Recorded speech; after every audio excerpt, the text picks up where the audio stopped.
हरि ओम नमो भगवते वासुदेवाय। श्री ओम नमो भगवते वासुदेवाय।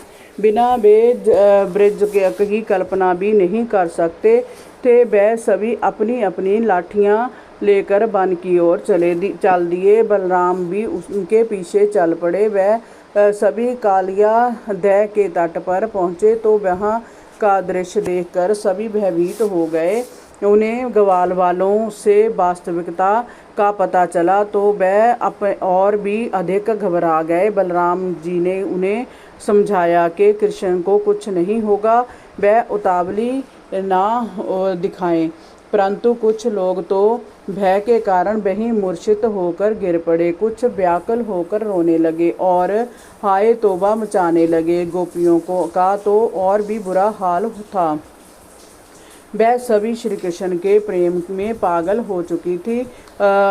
श्री कृष्ण का वियोग उनसे सहन नहीं हो पाएगा, वही सोचकर वह पगलाई जा रही थी और रोते रोते जमुना की ओर दौड़ रही थी।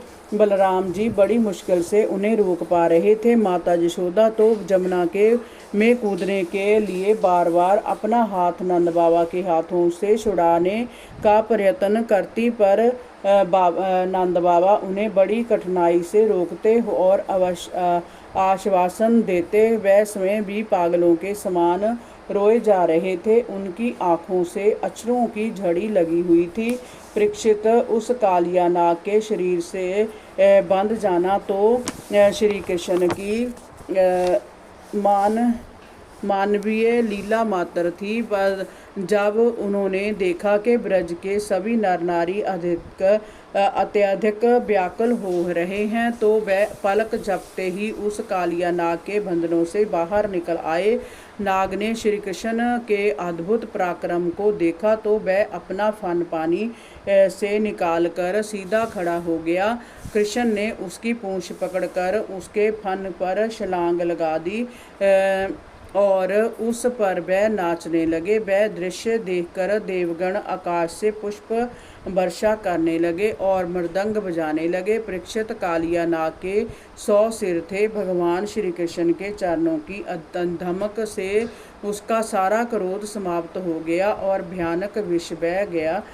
उसकी जीवनी शक्ति क्षीण होने लगी। वह अपने मुखों और नथनों से रक्त गिराने लगा। भगवान श्री कृष्ण के पैरों की धमक से उसकी चेतना लुप्त होने लगी। भगवान के इस अद्भुत तांडव नृत्य से कालिया नाग के फन शत विषक्त हो गए। उसका एक एक अंग चूर चूर हो गया। तभी उसने अपने आप को भगवान श्री कृष्ण की शरण में सौंप दिया। उसी समय कालिया नाग की स्त्रियों ने जल से बाहर सिर निकालकर भगवान से अपने पति की रक्षा के लिए प्रार्थना की। उन्होंने कहा, हे प्रभु, आपका जय अवतार ही दुष्टों को दंड देने के लिए हुआ है, इसलिए इस अपराधी को दंड देना आपके लिए उचित है। हरि ओम नमो भगवते वासुदेवाय। श्री ओम नमो भगवते वासुदेवाय।